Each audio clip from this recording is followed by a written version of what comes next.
অভিযোগের পর প্রশাসনের পদক্ষেপে সন্তোষ প্রকাশ করলেন অভিযোগকারী বিজেপি নেতা আনোয়ার হোসেন। তার দাবি, একটি পুরসভার দায়িত্ব নিকাশি নালা দখলমুক্ত করা, অথচ দিনহাটা পুরসভায় নিকাশি নালা দখল করে দোকান নির্মাণ করে তা বিক্রি করেছে। তৎকালীন পুর বোর্ডের আমলে এই ধরনের অবৈধ নির্মাণের মাধ্যমে দুর্নীতি হয়েছে বলেও অভিযোগ তার। আনোয়ারের দাবি, অভিযোগের ভিত্তিতেই ভূমি ও ভূমি সংস্কার দপ্তর ঘটনাস্থলে গিয়ে মাপযোগ করেছে, যা ইতিবাচক পদক্ষেপ। তিনি বলেন, যারা ওই দোকান কিনেছেন তাদেরও কেনার আগে জমির বৈধতা যাচাই করা উচিত ছিল। প্রসঙ্গত, দিনহাটা হাসপাতাল সংলগ্ন এলাকায় নিকাশি নালার ওপর নির্মিত ওই বিল্ডিং নিয়ে গত 26শে জুন ভূমি ও ভূমি সংস্কার দপ্তরে এবং 1 জুলাই দিনহাটা থানায় লিখিত অভিযোগ দায়ের করেন আনোয়ার হোসেন। শুক্রবার দপ্তরের কর্মীরা নির্মাণের মাপযোগ করেন। বিষয়টি নিয়ে পুলিশও তদন্ত শুরু করেছে। তদন্তের ভিত্তিতে আইনানুগ ব্যবস্থা নেওয়া হবে বলেই আশা প্রকাশ করেছেন তিনি। একটা কমপ্লেন এসেছিল আমাদের অফিসে যে এই বিল্ডিংটা অবৈধভাবে নির্মাণ হয়েছে। আমরা সরজমিনে তদন্ত করতে আসি, আমরা মেপে নিয়ে গেলাম। তারপরে আমাদের রিপোর্ট আমাদের হায়ার অথরিটিকে আমরা পাঠিয়ে দিলাম। কতগুলো দোকান এই রয়েছে? অনেকগুলো দোকান আছে এখানে, নামগুলো আমরা লিখে নিয়ে গেলাম, ফোন নম্বর নিয়ে গেলাম। তারপরে ওনারা কোনো ডকুমেন্ট দেখায়নি, সে আসি বলছে, ঠিক আছে, ওদেরকে আমরা নোটিশ করে ডাকবো। ডকুমেন্টস কি দেখতে চাইবেন আপনারা? অবশ্যই দেখতে যাবে, কি ডকুমেন্টস বেশি ওনারা আসেন আপনি অবশ্যই দেখবেন। যখন হয়েছিল তখন তো আপনারা কেন বাধা দেননি? তাদের এটা সরকারি ল্যান্ড, আপনাদের ল্যান্ড এটা যেহেতু, আপনারা তখন কেন বাধা দেন?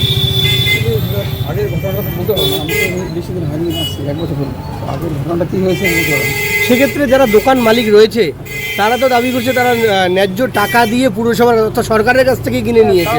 প্রপার ডকুমেন্টস না দেখে তো বলা ঠিক হবে না, ডকুমেন্টসগুলো দেখতে হবে ভালো করে, কী আছে না আছে। আমরা আজকে জাস্ট আমরা সরজমিনে তদন্ত করতে আসলাম, দেখে গেলাম। এই রিপোর্টটা আমরা হায়ার অথরিটিকে পাঠাই।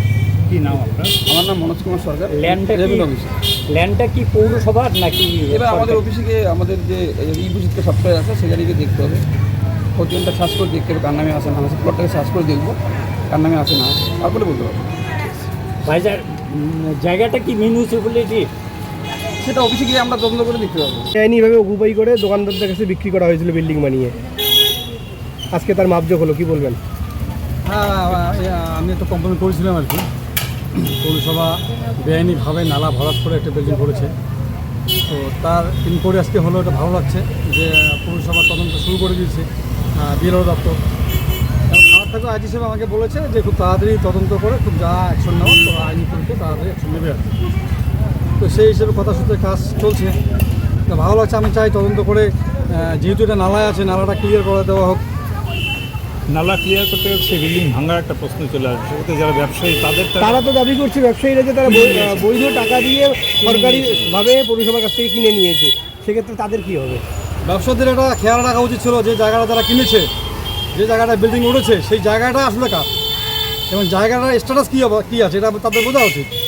কারণ ওনারা জানবে যে আজকে যে আমি একটা বাড়ি করতে চাই, তো প্রথমে আমাদের সেই ল্যান্ডটা যদি নালা থাকে তো কোনো ভরাট করা যাবেই না। প্রথমে তাকে বাস্তু করতে হবে, বাস্তু হতে হবে। যেখানে আমি বাড়ি করবো, ঘর করবো, ওটা বাস্তু হতে হবে। তো সেটা তো আগে দেখতে হবে আমি যে জায়গাটা পয়সা দিয়ে কিনছি সেই জায়গাটা কার, সেই জায়গাটার মালিক কে, আমি যার কাছ থেকে কিনছি সেই মালিক না অন্য কেউ মালিক, এটা আমি দেখবো না। আমার পয়সা আসার জন্য যে কোনো জায়গায় কেউ নালা ভরাট করে, ডিগি ভরাট করে, নদী ভরাট করে বিক্রি করবে, আর আমার পয়সা আছে আমি কিনে সেখানে ব্যবসা পাতে বসবো, এটা তো হয় না। ব্যবসায়ীরা দাবি করছে যে তারা এই জায়গা কিনেছে পুরসভার কাছ থেকে, অর্থাৎ তারা সরকারের কাছ থেকেই কিনেছে। তো সরকার কি করে তাদের কাছে অবৈধ জিনিস বিক্রি করে? এটাই তো আবহাওয়ার কাণ্ড, যেখানে পৌরসভার কাজ হচ্ছে বেআইনি জবরদখল উচ্ছেদ করা, ড্রেন নালা সব পরিষ্কার করা। ব্যতিক্রম দিনহাটা পৌরসভা ছিল, যেখানে পৌরসভা নিজেরাই অবৈধ উচ্ছেদ দূরের কথা, এরা নিজেরাই নালা ভরাট করে বিল্ডিং করে বিক্রি করছে। তো সুতরাং এখন যেহেতু মামলা চলছে, আইনের পথে চলবে। বেআইনি কাজে নালা ভরাটের যা সাজা আছে, যা প্রক্রিয়া আছে, সেটা আইনের মাধ্যমে প্রশাসন করবে। মদত হয়েছিল সে সময় মদতটা, সে সময় দিনহাটা সহযোগিত অভিভাবক যিনি বর্তমান জেল কাস্টডিতে আছেন, থানায় আছে, উদেনগো, ওনার মঞ্চতেই হয়েছে। এবং গোটা দিনহাটাটায় উনি ভাবেন যে এটা ওনার প্রত্যেক সম্পত্তি ভেবেছিলেন, ভেবে যেখানে খুশি সেখানে বিল্ডিং করেছেন আর বিক্রি করে প্রচুর পয়সা উনি আত্মসাৎ করেছেন। এখন পুলিশ প্রশাসন তদন্ত করছে, তদন্ত করলে সব বেরিয়ে আসবে কে বানিয়েছেন, কত টাকায় বিক্রি করেছেন, আর কে কিনেছেন, সে কোন টাকা দিয়ে কিনেছেন, এখানে কী ব্যবসা হচ্ছে। এখানে তো আরও আমার কাছে খবর আছে যে এই মেডিকেল থেকে সব বেআইনি ওষুধের ড্রাগসের কারবার হয়।